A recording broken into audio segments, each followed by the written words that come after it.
donc waxtaanu tey bi dama koy tàmbalee ci fondement wu ngërëm imaam Malik ibnu Anas. Malik ibnu Anas musuma génn di wax dara te loo xam ne génn na ngërëm limaam Malik musuma wax ci yeneen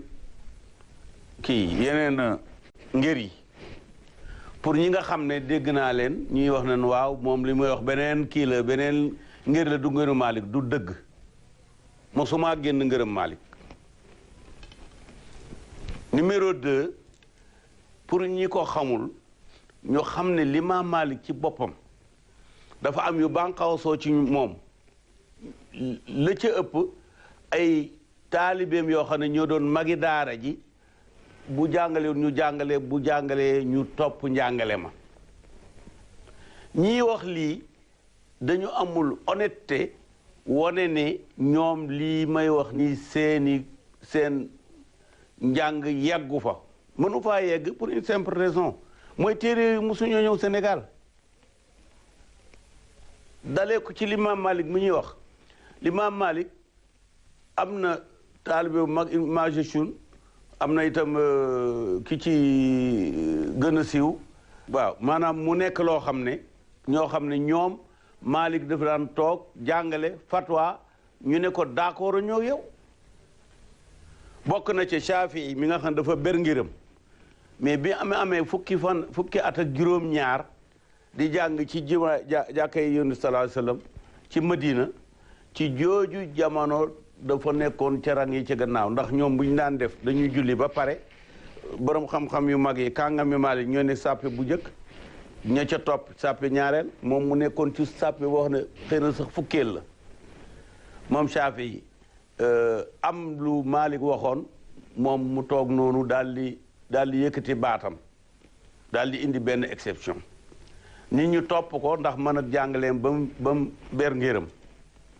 mais am na ñoo xam ne beruñu seen ngër waaye d'accord ñoo Malik ci ay yëf yu bëri danaa joxe benn exemple Malik bind na ne ki nga xam ne dafa ci misaal gayndee ko dàq mu daw yéeg ci kaw garab feeg wàccut ca garab ga waxtu yu ko fa fekk du ko julli du ko fay Ibnul Xaasim mi wax moo magoon ci taalibe bi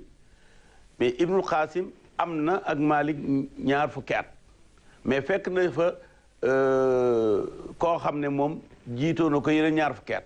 maanaam kooku Malik nekk na ci ron Malik ñeent fukki at ma wax ne yii ngeen di laaj pour ñoom d'accord nañu ci li ma wax walla déet amu ci kenn koo xam ne maa ngi leen di défier ñu oote wax Malik yan téere la bind duñ ko wax xamuñ ko te itam moo wax ne Malik mësta bind benn araf ci sharia Malik ibnu Anas mësta bind benn araf ci sharia bu ko defee ñu xamee ci ne limaam Malik ngërëm Malik mi dafa am ay bànqaas yoo xam ne li ñuy wax quelquefois c'est contradictoire ak li ñu neen wax fi mu ne nii fii ci Sénégal Cheikh Khalil bi ñuy jàngale ko tuddee Lawal ak Saani muxtasaru Cheikh Khalil boobu 40,000 masala mi ngi ci biir téere boo nga xam ne mooy yaxu téere limaam Malik te 40,000 yooyu ci ngërëm Shaafi yi la jógee ngir ki nga xam ne dafa taalif Risaala moom dafa jàngee ci Shaadili kooko nekkoon kàngami daf ko jaaree ko ci taal bi mu ñuy wax Shaadili kooka jëlee ci Shaadili jëmele ci Shaafi'i la ballee def ci ñu am ci ñeen fukki junne masala yoo xam ne ca cosaan la doon mbiram Malik ba pare moom mu jël ko dugal ko ci téere boo nga xam ne mooy téere principal l'imam Malik ma xamalee ne l'islam nguuri l'islam yi ils ont toujours été minoritaires te ñooy gouverner majorité bi te majorité bi nekkuñu ay jullit loolu tax sharia bi mu ñëwee dafa ñëw pour ñëpp pour maasale pour loo xam ne itam ñi dul jullit dañ ci seen bopp état islamique mosul nekk homogène ni en Irak ni au Yémen ni en Syrie ni en Égypte te yooyu moo doon contre yi nga xam ne ci la l'islam moo ko doon gouverner waaw kon nag yëf yi dafay laaj sax à la limite bu amoon télévision boo xam dafay organiser indi fukki oustaz ñaar fanweer ñu toog ñu ne ci li ma wax man kii sàngam ñu attaqué ko ci baasu jàng donc yëf yi bonu lay du teree lay mais man waxuma lu nekk en dehors de l'imam Malik gannaaw loolu l'islam atte sharia bi ñi ëpp ñi mu doon doxal ci ñoom mooy ñoo xam ne du ñu jullit ahlu zimma lañ leen di wax ñooñu dañu am immunité kenn du leen dóor kenn du leen jàpp kenn leen wax leen neexul lañ meloon lañ mel seen i jàngu chrétien yi juif mais xamuñu sax luy alquran mais atte bi ñoom lay atte donc loolu bu ma ko leeralul li ma ciy teg ci ay masala ak iqtiraxaat dafay diis ci ñenn ñi donc su fekkee ne Karbala faagaagal na ñi ëppoon ci kàngami jullit ñi alxarra 3 ans après ñëw faagaagal presque la des ñu gaw Màkka toj kaaba gi Zubayrum la awaam booba am na ñoo xam ne ci moom dañ jaayanteel ñu catapulté ay catapulte yoo xam ne doon visé kaaba gi ba kaaba gi toj ku xamul loolu nag xaala wax na ka xaw lii na ko waxam loolu bu doon la rek soxla may toog di wax di wax quoi que ce soit bañ na et puis dañu war a bàyyi yow ustaas nga kaay nga tontu ko mënoo indi un capacitaire en droit ne ko na discuter ak borom doctorat en droit c'est pas vrai nangu naa même mu am plateau ma wax ak ñoom sama téléphone mu wax ne lii amul ba xam mënta nekk parce que wax dëgg yàlla man lii may wax utuma ci alal utuma ci bayre utuma ci mbooloo utuma ci wane ne lii wala la déedéet waaye nag ki ma jàngalin nag wax dëgg yàlla bokkul ci gone yi ndax ki ma jëkk a jàngal mooy xalifa alhaaji Muhammad mi nga xam ne mooy sama baay waaw te kooku ay bataaxale ngi fi yu muy échanger ci mbiri diine digganteem ak sëñ Bamba ak digganteem ak Baay Alaaji Malik donc man foraatuwuma te ku la ëpp ka nga xam ne ka la jàngal ka ko jàngal moo la ëpp doole yow it daf lay ëpp doole yow mi nga xam ne ci moom nga jële il faut que ñu leeral yëf yi ba mu leer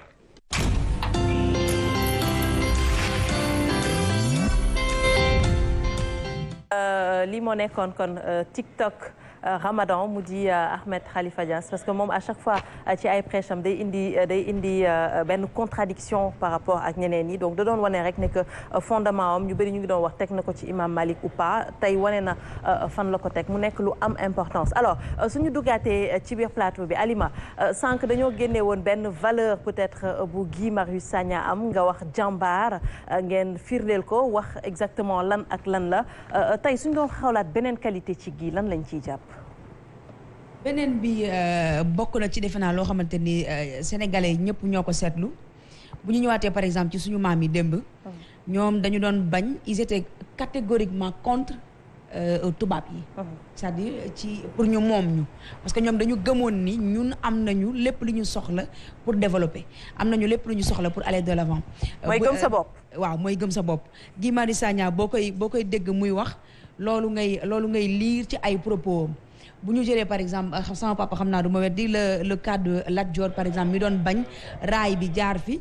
parce que am na fu mu ko tegoon bañoon na ku ñu moom bañoon na ku ñu noot yooyu boo koy déglu muy argumenté yooyu ngay dégg ba ci ni muy waxee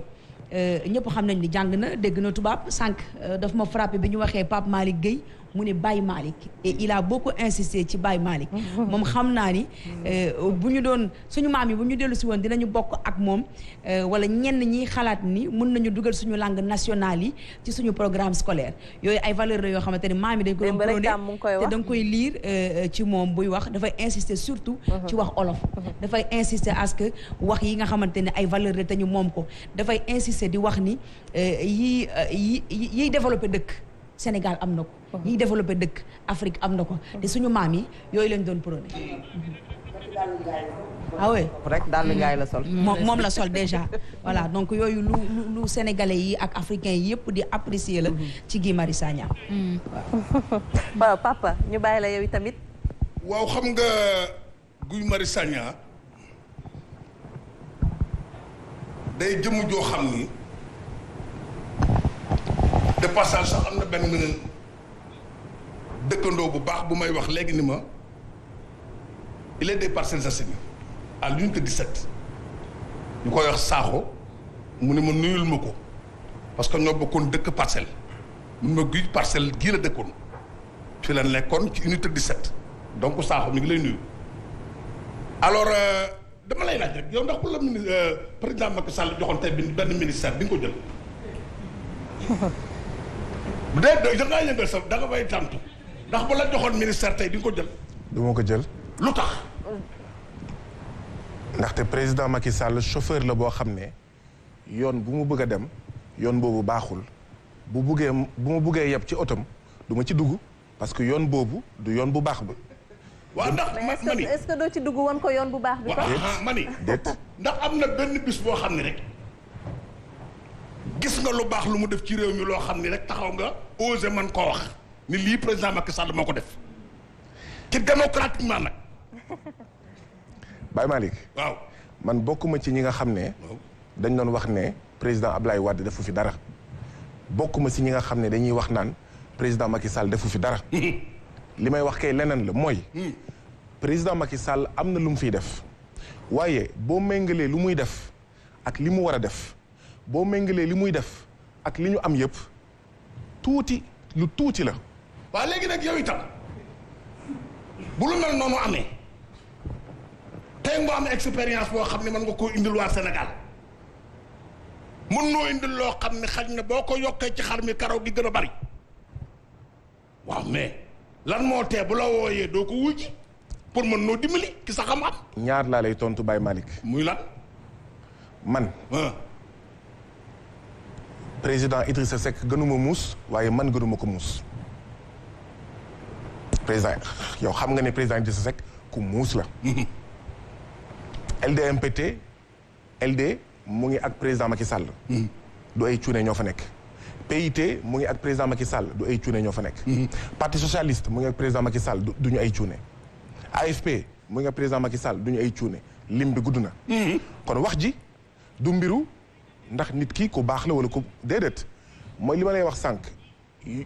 koo xam ne dafay dem di mbëkk mur bi. déedéet da nga koy naan bul dem mbëkk mur bi. te loolu la ñuy wax président Macky Sall depuis 2012 président Macky Sall nag dafa sëgg. sëgg ne moom fii lay jaar. yow non président Macky Sall li muy wax mooy yow mun nga yéeg ci oto bi waaye nii la ñuy jaar. président Macky Sall ci misaal ñun par exemple d'accord ñu ci franc CFA président Macky Sall nee na gisul benn jafe-jafe ci franc CFA mais ñun ak moom mënuñu déggoo ci loolu. président Macky Sall bi muy campagne Afrique de l'Ouest ne nañu signé accord de partenariat économique ak Union européenne ngir téeméer boo jël ci marchandise u Union européenne juróom-ñett fukk ak juróom yi dugg te duñu fay dara ci douane maanaam 85% marchandise yuy jógee foofu ñuy dugg Afrique de l'Ouest te duñu fay. mu nar a rey suñu koom nar a rey suñu petite et moyenne entreprise mais ñun d'accord ñu woon wax nañ ko bind nañ ko expliquer nañ ko président Macky Sall moom nee na signé na mun naa la jox yeneen ak yeneen misaal donc xam nga kooku munoo d'accord ak moom président Macky Sall dafay cëral boppam at bu nekk 8 milliards de fonds politiques bés bu nekk nga taal rajo nga dégg ne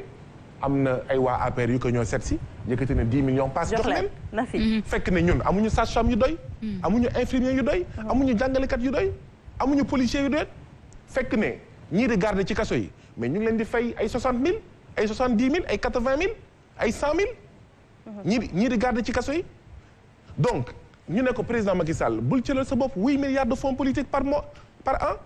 président Macky Sall bul taxawal xawma commission nationale du dialogue des territoires bi Benoît Sambou jiite te kenn xamul njëriñam lu dul placer ay hommes ak ay femmes politiques xam nga kooku pour nga bokk gis-gis ak moom mënul nekk. dafa mel ni yàlla ki yàlli maanaam man bu ma fa demee damay sonal sama bopp ba pare booba mooy tuulee man ma mel ni moom. très bien. Aïcha man loolu mooy wax ji. j'ai deux questions du dara waaye bu dee waxtaan bu dee xelal ko amul benn problème waaye président Macky Sall moom dafa mel ni dafa lekk avance su tubaab yi. ne moom tubaab yi lay bëril kenn mënu ci dara. très bien. lépp lu muy bëri autoroute à péage France mais suñu Sonatel France suñu ndox bu ñuy naan France suñu forage yi nekk ca kaw ga mu jël jox Aquatec jël jox Flexo. boobu suñu mbokk kaw ga ñu ngi naan Aquatec dégage Fatou yaa ngi naan ñun dañoo violent mais demal ca kaw ga ñoom ñooy wax Aquatec dégage bokkuñu frappe ñoom ñooy naan Flexo dégage ndax lan ñoom dañ doon saytu seen forage saytuñ bu mucc ayib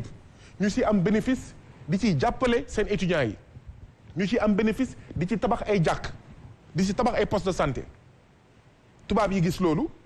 ñu wax président Macky Sall. bénéfice yi dañ ko bëgg mu privatiser forage yi mu nangu forage yi ci loxo béykat yi jox ko ñi nga xam ne ñoom ñooy tubaab yi ay Aquatec ay Flexo yokkuñu ndox bi gënul neex dafa gën a ñàkk ba pare ñu yokk njëgu ndox bi. d'accord xam nga Baye Malick loolu naka lañ ci àndee. ak président Macky Sall mënuñu ci ànd ak moom. c'est clair président Macky Sall at bu nekk 91 milliards lay fayloo Sénégal pour ñu dem jëli bitim réew blé peppum blé. fekk ne Baye Malick yaa ma gën a xam ne Sénégal mooy réewum peppum dugub peppum mboq peppum basi luy ndeyu ñuy dem jëli peppum blé di ko defaree mburu di ko defaree beñe te suñu béykat yi xaaral te suñu béykat yi di béy au lieu ñu jël 91 milliards yooyu jox ko suñu béykat ndóol wàññeeku toskare wàññeeku njaxare wàññeeku ñu jël 91 milliards de blé yooyu plutôt 91 milliards de francs CFA chaque année di ko jëndee blé au lieu ñu dem jënd meew ci suñu sàmmkat yi ndóol wàññeeku ci ñoom. d'accord ñu jël 65 milliards li ngay wax ni Guy Marius est-ce que c'est pas le privé qui va acheter est-ce que c'est pas le privé est-ce que état la. xam nga loolu mooy lan loolu mooy ñun dañoo préféré yow sax xam naa yow enfin waxin la daal yow wala ñeneen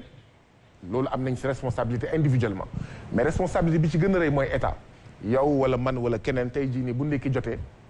buñ la joxoon mburu dugub doo ko lekk. non waxin la. je suis pas d'accord avec toi. non waxin tous les matins. xaaral waxin la dama ne yow xëy na yow laa yëpp waaye ñu ñuy seetaan wala ñi fi toog ak man xam nañ suñu bopp. jël mburu bu weex bi mburu bu ñuy defaree blé moo leen gënal lekk mburu dugub wala mburu mbokk wala fonde wala cere te fekk ne moo gën a baax moo gën a sell. ba pare dërëm bi Sénégal lay toog sooy lekk mburu blé wala beñe boo xam ne farine de blé la yaa ngi yóbbu sa xaalis bitim réew et donc doo créer emploi yaa ngi créer emploi beneen réew buy defar xawma farine de blé wala buy béy blé multinationale yi di jaay blé foofu ngay créer emploi boobu yaa ngi xañ say doom yaa ngi xañ say ndaw blé meew bi la même chose mais état moo war a am ful ak fayda ne xam nga lan la dañoo war a moom suñu bopp ci wàllu lekk dañoo war a moom suñu bopp ci fànn yépp donc moo tax ma d'accord ak li Ali ma doon wax sànq foofu laay daanele avant Nafi c'est ça avant Nafi ma d'accord ci Alimatu lu mu doon wax sànq mais fulal làkk réew mi dafa am solo parce que bu fekkee ci case des tout-petits ci daara yu ndaw yi suñu doom yi ñu ngi leen di jàngal ci làkk doxandem mais boobu yaa ngi tabax italien bu ndaw yaa ngi tabax français bu ndaw mais kooku day am mépris maanaam day bañ lépp li nga xam ne ci réew mi la sa koy ko parce que làkk gis-gisu àddina la làkk dañ lay jàngal naka ngay doonee français dañ lay wan ne valeur u France valeur u États-Unis valeur u Italie donc làkk réew mi dafa am solo moo tax effectivement suñuy école suñuy daara dañ fa war a jàngalee wolof séeréer pulaar ak ñoom seen bu ñu buggee moom suñu bopp gëm suñu bopp ba pare tabax ay doomu Sénégal tabax ay doomu Afrique parce que Macky Sall ni mu mel nii ci école la commencé parce que li ñu lay jàngal école am na foo xam ne boo fa jaarulee yow ñu ngi tabax ci Sénégal ay nit yoo xam ne ay surga rek li ñuy doon duñu wóolu seen bopp duñu gëm seen bopp man fi mu bëgg a ñëw monsieur Sagna bu ngeen moo di seetluwee France bi mu njëkkee ñëw bokk na ci li mu njëkk a def mooy taxawal école c'était pas pour jàngal nit yu ñuul yi de c'était pour tabax ndànk-ndànk ba pare doomu kilifa yi mu fi fekk fexe ba ñu dugg ci école yooyu ndax lan pour mu soppi seen xel pour mu contrôler seen gis-gis contrôler seen bëgg-bëgg contrôler sax seen cofeel li ñuy bëgg ak lu ñuy bañ nga bañ dalu ngaay ngay wax da ngay dënd xaw ma da ngay jënd Gucci wala xaw ma lan façon yooyu voilà donc moo tax làkk réew mi ni ko Alima waxee dafa am solo moo tax ci suñu moom suñu bopp bokk na ci ñu aakii moo waat jëfandikoo làkk réew mi ngir mu bañ a dee ngir mu bañ a naax saay waaw loolu yëpp ci gëm sa bopp la ni ko président Bougane Gueye Dany di defee wala tax na ndaw yu bëri gëm seen bopp mais c'est important quand même ce qu'il vient de dire mais néanmoins man j'ai 2 questions bi ci njëkk mooy à votre sortie de prison dañu la déggoon ngay wax ci la gestion de la dame qui est au Cap Manuel le lendemain automatiquement ñu muté ko yóbbu ko prison bu Kaolack bëggoon naa xam itam sa ay impression par rapport à ça. bul indi histoire. hein bul indi histoire alors dama bëggoon profiter ci xëy na question bi nga ma laaj Nafi parce que maa ngi nii di bëgg a tooñ sama jigéen Fatou Abdou pour wax en fait cofeel respect ak admiration bi ma am pour waa Sen TV yëpp mais aussi particulièrement pour kenn ku mel nii en fait Fatou Abdou mais ak yeneen jigéen yëpp parce que dañuy wane xar kanam boo xam ne moom la ñu bëgg a jigéen yi Sénégal am ñu xam ne góor baax na waaye jigéen baax na dëgg la ñaari loxo mooy takk tubéy waaye ñaari loxo tamit mooy takk sër et jigéen mën na li góor mën na sax lu raw lu góor mën et jigéen ñi fi nekk mooy ñoom ne Aïcha Fatou Abdou ñu ngi koy wane saay su nekk et je voulais profiter de cette occasion pour vraiment exprimer vraiment sama admiration ak sama respect pour ñoom loolu bu noppee xamatuma lan laay wax ci loolu man personnellement mënuma la wax sax ne fan lañ ko affecté Kaolack prison bu Kaolack xam nga yaa ma koy soog a yëgal musuma lijjanti wax dëgg yàlla fan lañ ko affecté musu leen ma dégg tamit ma wax ne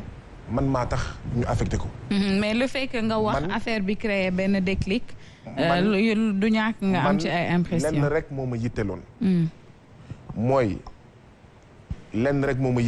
mooy ñun waa FRAPP fépp fu ñu nekk ci Sénégal te ñu gis fa nooteel dañ ko war a waxtaanee dañoo war a xeex pour jëlee ko fa yàlla def na nag ñu dugal ma kaso balaa ñu maa dugal kaso man ak ñi ma bokkal FRAPP fu ñu gis nooteel ñu koy xeex c'est pas parce que dañu dugal kaso ñu fay fekk nooteel ñu war a ne pat c'est pas parce que tey jii nii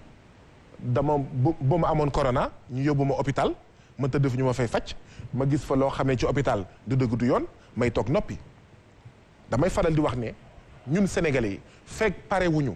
pour ñàkk dara du ñu am Sénégal bu jàkk dama dugg kaso fekk fa loo xam ne du dëgg du yoon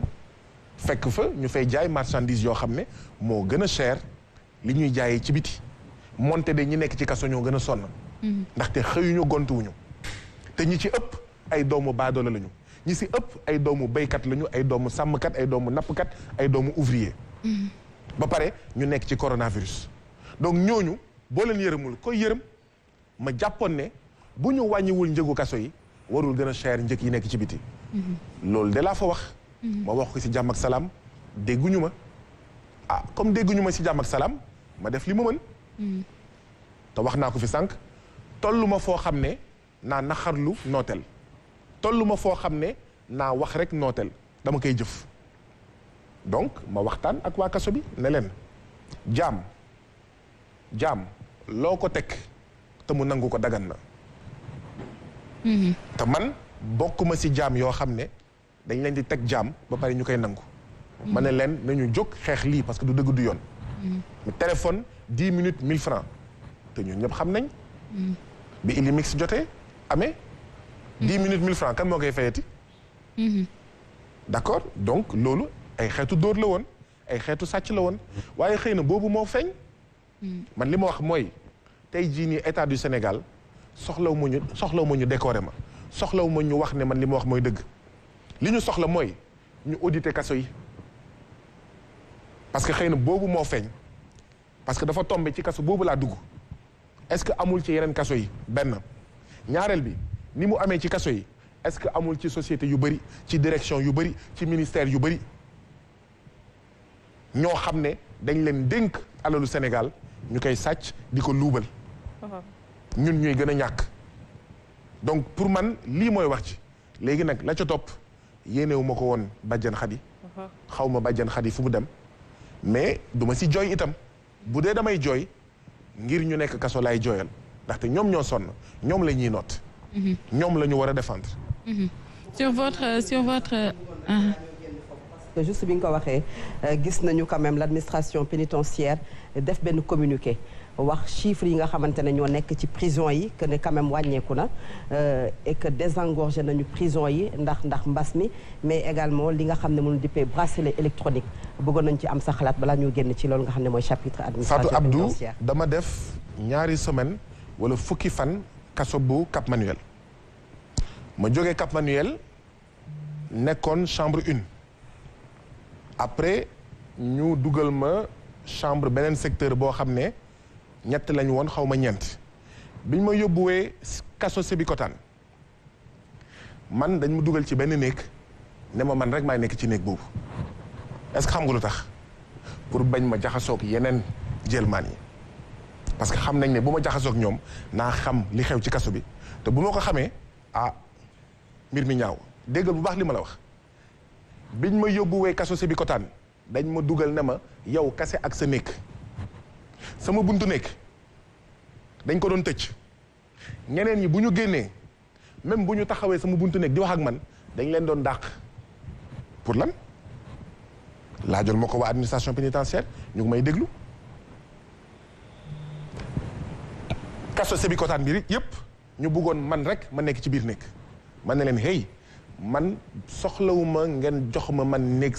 man ak sama néeg traité leen ma ni ngeen di traité ñi nekk ci kaso bi yëpp utuma ngeen defal ma loo xam ne ñeneen ñi amuñu ko parce que man dama bëgg a gis dama bëgg a dund li ñeneen ñi di dund bu dee amu leen li ngeen di nëbb dugal leen ma ci néeg yëpp donc ay communiqué yooyu jarul wax loolu amul solo wax naa ko ci beneen plateau naa ko fi waxaat gis nga Sénégal daf ñu war a jaral suñu liggéey daf ñu war a jaral nen ne Aïcha mu jalgati yoon ñu dugal ko kaso mu dem xool waxin la de dafa soxla déggin tubaab yi gënuñu ñu muus yenn saa yi journaliste d'investigation tubaab yi dañuy def loo xam ne du loolu lañ doon ut dañuy def loo xam ne dina leen dugal foo xam ne dinañ xam ndaxte bu ñu dugal du ñu xam donc communiqué yooyu c'est normal mais li am kaso moom nee naa la yéenewu ma ko sax président Macky Sall. na fi bëgg nga dem camp pénal xool. comment ça se passe un peu. waa xool génnaat ba fi ma bëgg a ñëw itam ne sur sa page Facebook on a vu quand même nga rendre un vibrant hommage aux 11 jeunes yi nga xamante ni ñoom ñoo nekk di partager wu le paiement de ton loyer cagnotte bi itam pour la voiture bëggoon nañ xam fu mu toll du ñàkk itam ñu xam fan la ñu jëm pour leneen lu ñuy concocter gi sur les réseaux sociaux ndax nag ça alimente beaucoup de discussions sur les pages comme T de Dakar wala Galsen Fun wala Kër Géeg yu ni mel. Fatou Abdou bul sëgg. man yëpp gi ma yëpp moo ma jaaxal rek. Fatou Abdou réponds à la question de Nafi. non en fait lu tax ma ne Fatou Abdou bul sëgg ndaxte Fatou Abdou moom ma woo ba ma ñëw fii bi ma wooyee dama ko ne Fatou Abdou bépp question bi nga xam ne ci man la bu ma sañoon du ngeen ma ko posé parce que bu ngeen ma ko posé du ma tontu. bu ma sañoon li may tontu mooy lan la Sénégalais yi di dund lan mooy seen jafe-jafe lan mooy seen naxar naka la ñuy fexee pour génn Sénégal wala génnee gox sangam wala génnee groupe socio-professionnel sangam ci situation bi nga xam ne moom la ñuy dund. mais pas. mais lii nag yaa ko fësal de yaa ko fësal sa page Facebook. waaw mais je veux dire. te Sénégalais ci boppam ñooy cotiser. waaw ce n'est pas une raison pour que.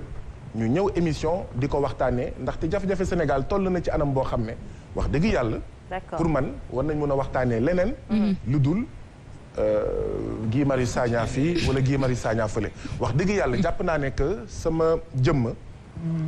ñàkk na fayda boo xam ne boo ko méngaleeg situation sénégalais yi man bu ma sañoon muy fii muy feneen voilà du ma waxtaanee. mbiru Guy Marius Sagna donte sax sénégalais yi bëggoon nañu xam. c'était notre rôle aussi pour ñu laaj la ko pour sénégalais yi xam ne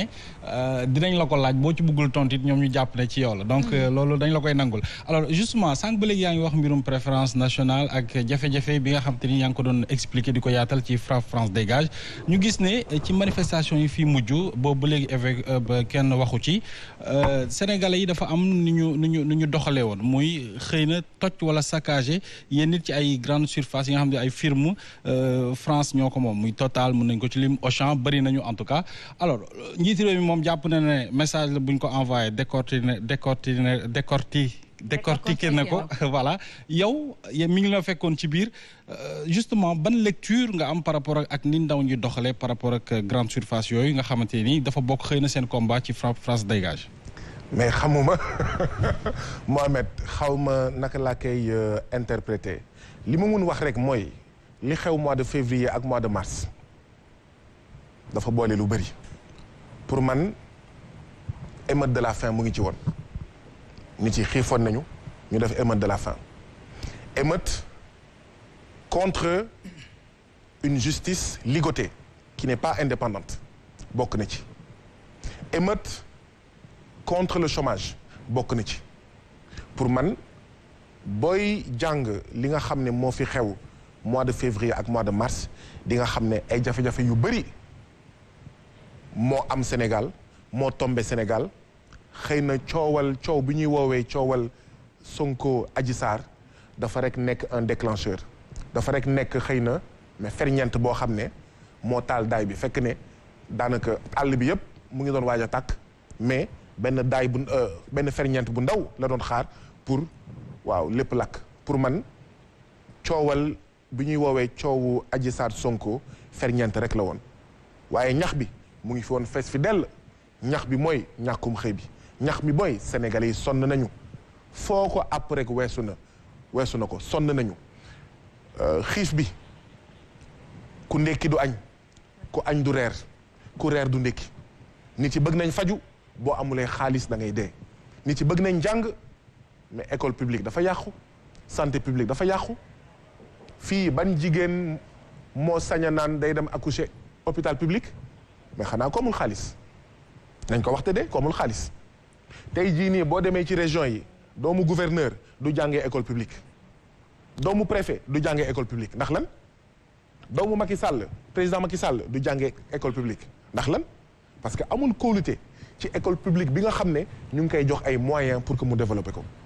président Macky Sall du fajoo ci hôpital public ndax lan amul kóolute ci système de santé bi nga xam ne ñun dañuy jël suñu 4 000 milliards dénk ko pour waaw suñu hôpital yi ñoŋ suñu kaarange ñoŋ loolu lu muy tekki donc pour man li xew février ak mars mer yu bëri la njaxar yu bëri la naxar yu bëri la méttit yu bëri la mais bu ñu jàpp ne ñun waa FRAPP ñun ñoo def lii wala ñu ñooy responsable lii fi may daanele rek mooy lenn du ma jooyal Auchan du ma dëjal Auchan du ma jooyal Total du ma dëjal Total bu dee damay jooy nappkatu Sénégal bi nga xam ne amul jën bu muy napp moom laay jooyal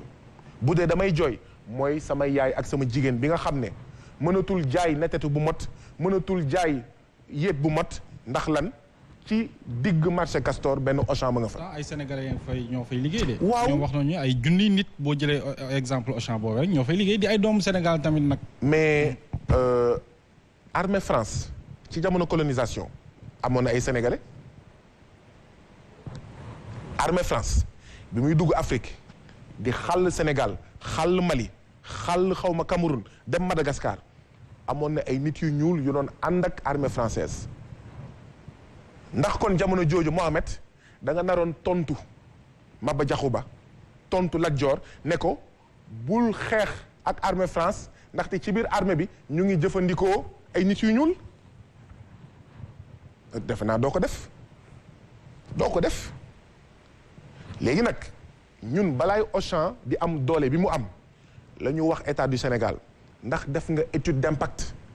ndaxte projet bi gën a ñàkk fayda boo koy waaj a sanc sax da ngay def lu ñuy woowee étude d'impact maanaam sa kër balaa ngaa bàyyi nag wala xaj dafa dugg di nga xayma di nga ne xaj bi bu duggee lu baax moo nar am ci kër gi am déet loolu mooy étude d'impact maanaam ñoom Auchan ak Carrefour bi ñu fi duggee lan mooy lu baax li ñu nar a jur lan mooy li bon li ñu nar a jur mais loolu defuñu ko te fekk loolu kenn defu ko bu ma kenn ñëw ne am na nangamu sénégalais yuy liggéey ci biir Auchan fekk wonoo ma ndax Auchan xëy ak gont yi mu yàq est-ce que ëppul xëy ak gont yi mu créé fekk loolu amul bu ma kenn wax ma joytu wala ma naxarlu li nga xam ne moo xew ci Auchan lii wër te wër mooy man kenn mësuma gis ma sànni xeer Auchan et pourtant yàgg naa wax Auchan dégage kenn mësuma gis ma sànni xeer ambassade du France pourtant damay naan pour la souveraineté monétaire France dégage kenn mësul woote itam ñu dem toji xawma ay entreprise u maanaam France donte ñun wax dëgg yàlla entreprise u France bëgguñu leen doole luñu leen ndaxte ñun li ñu gëm mooy doomi réew mooy tabax réew li ñu gëm mooy consommer local li ñu gëm mooy dooleel suñu équipe nationale suñu équipe nationale mooy sénégalais yi nga xam ne ñu ngi góorgóorlu suñu équipe nationale mooy du ma dem France 24 du ma dem RFI waaye Sen TV laay ñëw waaye suñu équipe nationale tamit mooy du ma dem Total du ma dem Shell waaye EDK wala Elton laa jëm suñu équipe nationale mooy dàll ngaay laay sol waaye du ma sol dàll boo xam ne ñu ngi ko defaree feneen wala ñu ngi ko defaree France sama équipe nationale mooy pepp dugub laay lekk pepp mbokk laay lekk waaye pepp blé waxuma ci dara parce que dërëm bi fii lay toog ñuy dooleel sàmmkatu Sénégal ñuy dooleel béykatu Sénégal alors Mouhamed ma ñëwaat ci yow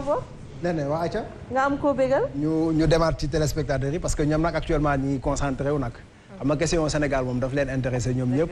et puis nag ça nous intéresse aussi moo tax ñu andi fii Guy Marius Sagna tey pour waxtaan ak moom ci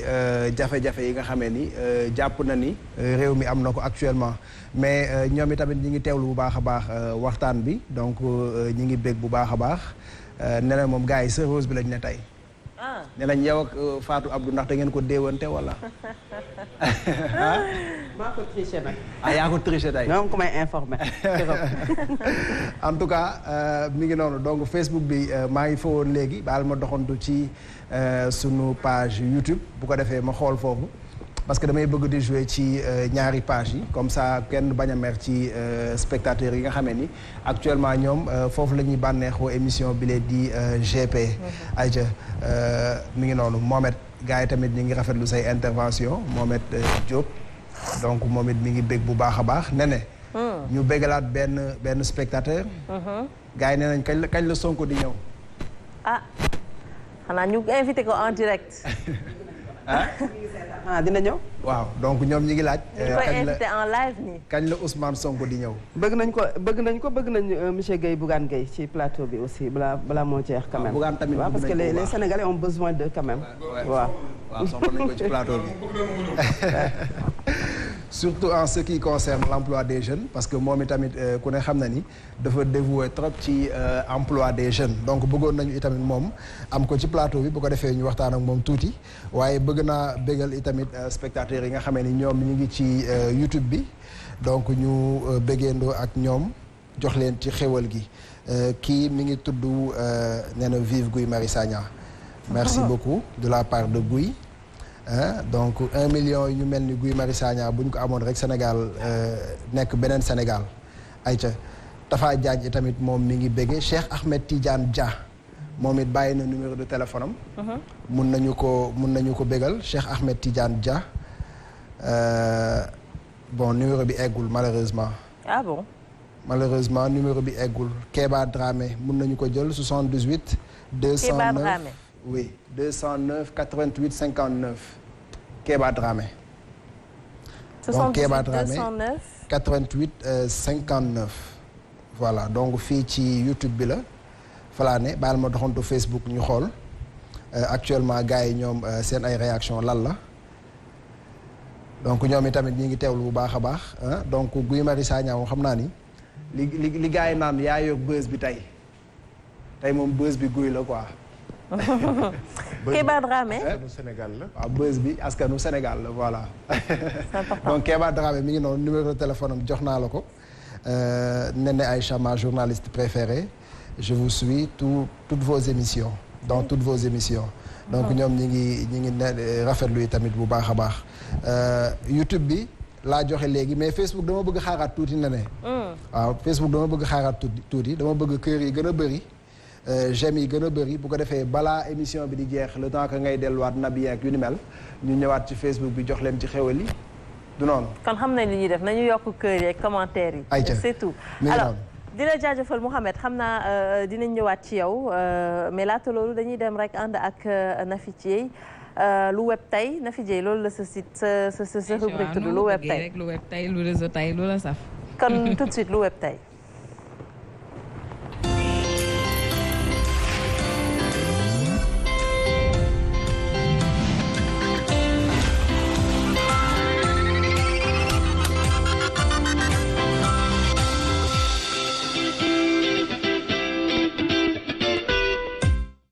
lu web tey donc tey lan nga ñu indil ci réseaux sociaux yi lan la ñu xëyee réseaux sociaux yi. ayca nee na réseaux sociaux yi nag rawatina ak Facebook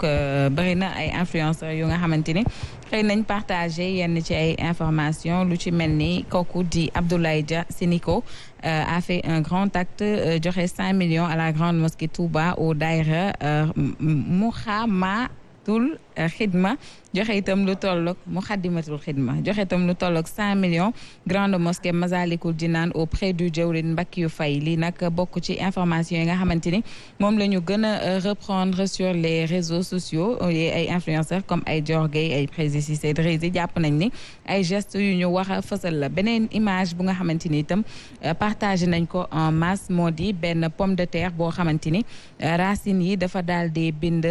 Allahu ci kaw pomme de terre bi alors en ce mois béni de Ramadan on a vu que ça fait partie des images les plus partagées parce que beaucoup d'internautes beaucoup de pages aussi ñi ngi recueillir le maximum de likes sur cette image là comme quoi que saa yu Ramadan jotee rek miracle yi nga xamante ni dafay faral di am sur la nature di génne yenn ci ay turu yàlla dañu koy faral di partager leneen loo xamante ni itam Sénégal moom moo ñu ko xamal mu di la réapparition de Wally Seck depuis le décès de son père gisuñu ko fenn dégguñu ko fenn mais hier à la grande surprise de tous ses fans on l'a vu auprès de sa voiture mu koy dawal ba pare affiché sourire bu nga xamante ni ñëpp daal dinañu koy titré ni il est réapparu serein souriant et beau dans sa voiture lii itam bokk ci info yi nga xamante ni moom la ñu gën a commenter sur la toile tout comme ni ñu commenter les nouvelles photos de Adji Sarr en mode jongoma yooyu les photos itam mi ngi def fureur sur la toile nee ne Adji daal gis nañ ko mu def tay baasam bu rafet def chevam bu baax takk ay oram alima photo wu dugal image baa ngi nii ñuy gis Adji Sarr a ngi nii waaw waaw moom daal dafa daal di réapparaître toute radieuse bokk itam ci info yi nga xamante ni ñoom ñoo suscité le plus de commentaires sur les réseaux tout comme la photo de Ahmed Khalifa Niass que toujours les sites internet ont partagé pour laaj nit ñi bu ñu ko doon apprécier sur combien lañ koy apprécier bëgg naa nag suñu papa Baye Malick ci image bi dañoo bind un mot pour Ahmed Khalifa Niass boo amoon peut-être un mot pour suñu papa Ahmed Khalifa Niass dal lay doon. xanaa di ko gërëm di ko sant ndax bu nu fàtte nag ni maam Khalifa Niass moo ko jur te wuy juram fa tabaarakallaahu bokkoon na ci nitu yàlla yi nga xam ni daawoo wax mukk ci réew mi te boole woo leen ci te li ma gën a rafetlu itam te mbiram mooy disponibilité am wax dëgg yàlla kilifa diine la mënoon na am réserve waaye wax dëgg yàlla plateau yi ko soxla bu amul ngant da leen di wujji te bu leen wujjee tamit wax dëgg yàlla njariñ rek lay wax xanaa rek di ko ñaanal gudd fan gu ànd ak wér ndax wax dëgg yàlla suñu waajur la suñu kilifa la yàlla na ko fi yàlla yàggal mu ànd ak wér loolu rek la ñuy wax amin papa moo itam bëri na tukkee ci internet yi jëmale ko ci suñu papa Ahmed Khalifa Niass mu mel ni ñaan yi daal gën na bëri leneen loo xamante ni itam ça est en train de défrayer la chronique sur la toile mu di jamono yi nga xamante ni ci weeru carême la ñu nekkoon dafa amoon un groupe d'influenceurs musulmans boo xamante ni dañu daan xëy tous les jours di dem Seras di fa ndekki ji di ko dugal ci réseau yi alors étant donné que suñu mbokk chrétiens yi dañ doon woor ñoom tam dañ doon subir rek ñu jël ay image yu comme image bi ngay gis ne di ko défilé loo bëccëg bu koor gi méttee sur les réseaux ñoom itam ñuy muñ rek mais bii pas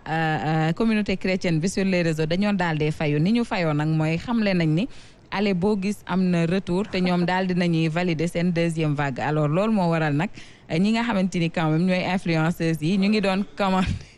doon commenter en masse boo gisee ñoom ñoo nekk nii sur la photo pratiquement les influenceurs chrétiens ñoo nekk sur la photo dañu dem Seras photo dugal ko midi naaj bu tàng jër nga xamante ni koor gi day saf lool dugal seen i image teg seen plateau yàpp di ñaawal ñi nga xamante ni ñoom ñoo leen doon ñaawal exactement dóor fayu sax lañ ko tuddee ne mu nekk itam ay image yu charmant yoo xamante ni dafa daal di symboliser encore une fois dialogue bi nga xamante ni moom moo am fii ci Sénégal jëmale ko ci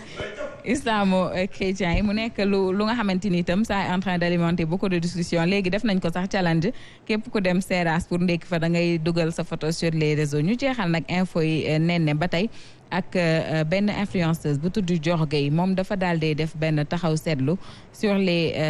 entrepreneurs yi nga xamante ni ñoom la ñu gën a xam fii ci Sénégal yoon yi nga xamante ni moom la ñu jaar ba devenir li ñu devenir tey joxe ci nag ay exemples yu patent ndax xamle nañ ni kii di Serigne Modou Niang moom jamais mu jël risque ay marchandises yu yomb lay jënd di ko jaayaat du xeeb bénéfice même bu dee 750 francs alors ñoom loolu la ñu wax ba tey ni c'est un modèle à suivre pour les jeunes ñëw nañ ci Bougane Gueye Dany xam ne ni moom savoir diversifier les business en cas de faillite d'un des business les autres continueront maanaam moom bu collee ci bi dafay daal di rabattre ci bi ci des comme quoi que il ne perd jamais espoir ñëw itam